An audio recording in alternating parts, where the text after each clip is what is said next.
ګرانو هیوادوالو، ګرانو دوستانو، زما سلامونه او نیکې هیلې ومنئ.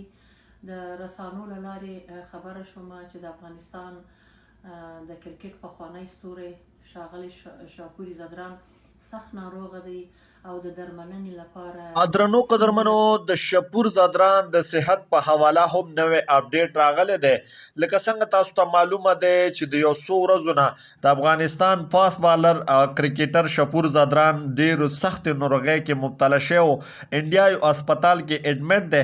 تر هغه چې کوم خبر راغلی دی د هغه صحت په اړه دا در سره هم شریکوم چې تاسو هم د شپور زدران دغه معلوماتو نه خبر شئ چې د هغه صحت کې تر اوسه پورې بهتري راغلی دی که نه مغسې په مغه بیډ باندې پروت دی.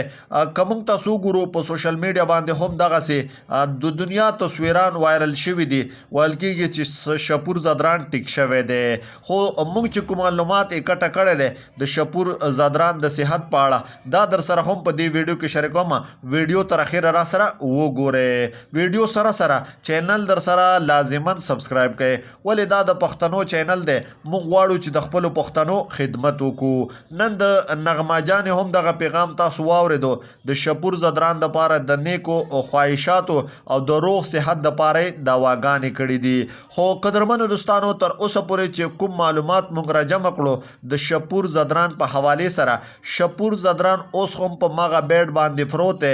د انډیا چې کوم غټ هسپتال دی په هغه کې اډمټ دی. د هغه صحت چې کومه بهتري دی هغه تر اوسه پورې نه دی راغلی.